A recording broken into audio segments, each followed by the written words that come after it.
Hey guys, and welcome to Leaguecraft 101. Today I'll be talking about what I consider to be the strongest move you can make in League of Legends, the Minion Crash Dive. So the Minion Crash Dive is a 3 or 4 man dive on a lane when the minion wave crashes into the turret. Now, execution of a Minion Crash Dive is a living nightmare, and there are so many mistakes to be made at every phase. But if you amply communicate to your team in text and with pings, it's easily possible to coordinate even when playing by yourself. So as someone who knows what's going on, it's up to you to coordinate the dive properly.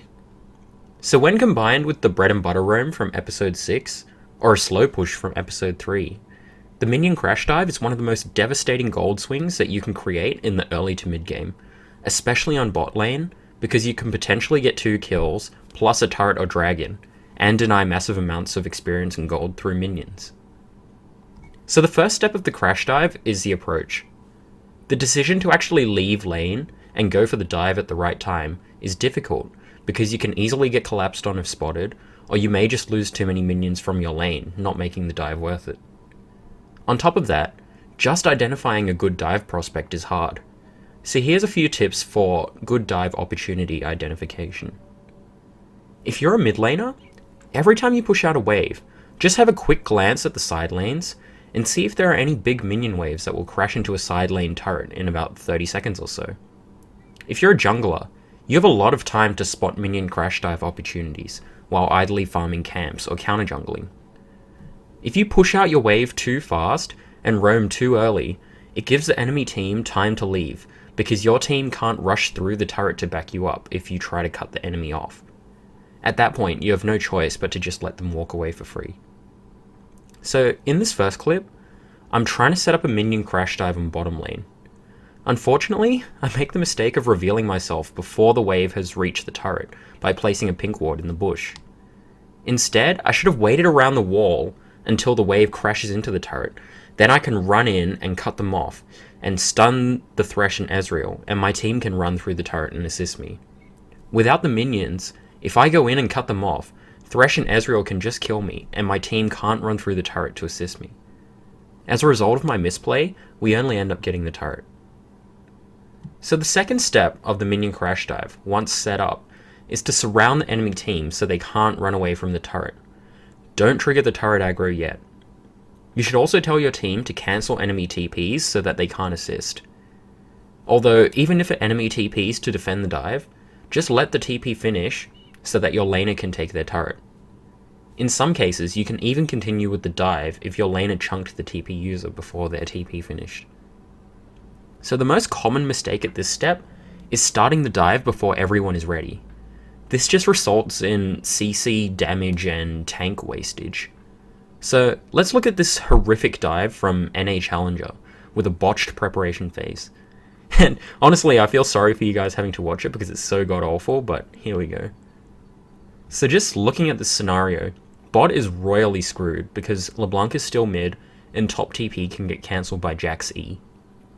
TF and Gragas have bypassed the ward and Tribush, and there's no escape for this Cog and Taric. At this point, we know that the Bard should be waiting for the TF and Gragas to get there before starting the dive. But he throws out his stun early, and it wears off, doing absolutely nothing. Varus then forgets that he has Deathfire Touch and triggers turret aggro, and Gragas tanks one too many turret hits and dies. Meanwhile, the Bard stops to attack the Cog more, taking an extra turret hit and also dies. I think it's an understatement to say this dive didn't go to plan, but let's look at what they should have done. So, at this point, everything is fine. Bard can just stand here and let Cog attack him. Someone should spam ping the primary target, which should be Cogmore, because he's the lowest and he also does the most damage. So as soon as TF is in range, Bard should try and bind Cogmore to the wall with Q and force out his flash. If he flashes towards the Varus, then Varus can just finish him off. And if he flashes towards TF, well, obviously he's going to die. So after this, it's just a simple 4v1 dive to finish off the Taric. And anyone can take the initial tank here to finish off the Taric, and there's no way that he can survive. So the third and fourth steps in the Minion Crash Dive are proper tanking and bursting. So after CCing and dropping all their damage on the primary target, the tank should then walk to the edge of turret range and tank until they're one hit from death, then swap tanks. For the rest of the people, as soon as the first tank triggers turret aggro, they should go all in and burst as hard as they can. This is a really common mistake. Also remember to use ignites first to cut the heals down. So time is of the essence here obviously. The longer you take, the more unlikely of a clean exit because of the counter roam from mid lane. And sometimes you won't have time to kill the second person, so if the mid laner has gone missing, they're almost definitely roaming towards you. So you should spam back pings to get your team to leave together all the same way. This is because you have strength in numbers and are harder to pick off when all moving together. So now we've seen a pretty clear-cut 4v2 dive. Let's look at a bit of a harder one. In this dive, Yasuo does a standard bread and butter roam by pushing the lane in and looking for a dive opportunity, leaving me to farm the minions.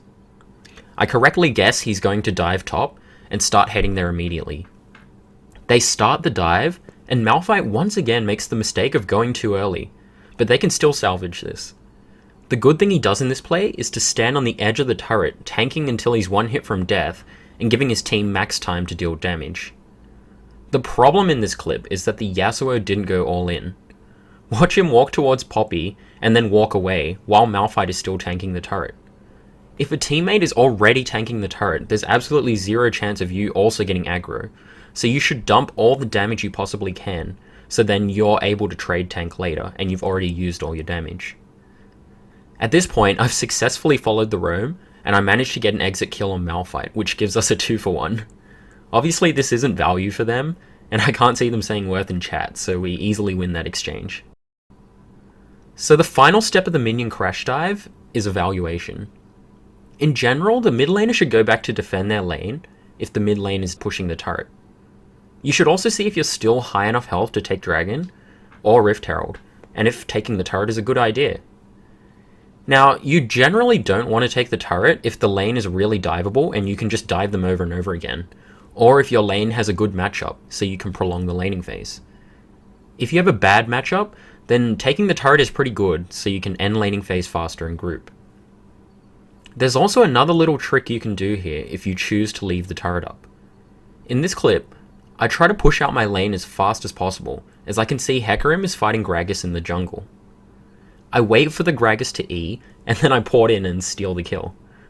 So, at this point, I make a beeline to cut Janna off from running away from the turret. And then I pick gold card and wait for someone to tank before going in. So, we get off a relatively clean dive, and at this point we've successfully killed bot lane with no casualties and everyone's on high health. Now, instead of taking the turret here, Hecarim and I can wait in this bush for enemy bot lane to come back to lane, and then kill them when they get to the point between the turrets. Meanwhile, our bot lane should base and then go back to cover mid lane so we don't lose the turret. If you manage to double kill the enemy bot lane here while they're walking back to lane again, they almost always AFK, or at the very least they're tilted off the face of the planet, so you can usually pick up a free win right there if you continue to camp them. This strategy is best used if you're blue side when diving top lane, or like in this clip, if you're purple side and diving bot lane, because there's no walls that you have to get over. So to recap, this shit is hard. Competitive teams screw up minion crash dives all the time, but that's mainly because of good defense rather than poor execution. So watch this video once, twice, 3 times, as many times as it takes to understand exactly all the steps that you need to do and what mistakes can go wrong at each step. Timing for the minion crash dive is quite difficult, but once you've figured out what to do in each phase and it becomes muscle memory, you're going to find that you're able to close out so many more games where you've built a lead from laning phase. I should reiterate how important it is for you to step up and lead your team. Ping out the primary target, type out the dive plan, say who should tank first, and dump all your burst at the beginning, and you'll find your dives will be much more successful. As a final note, the minion crash dive is easily doable on every lane. Bot lane can push up bot and bread and butter roam to mid for a minion crash dive. Top lane can do the same to mid lane. Top lane can even teleport on a minion at bot lane to give you a lot more tanking time. So I hope you guys learned something, and until next time, peace.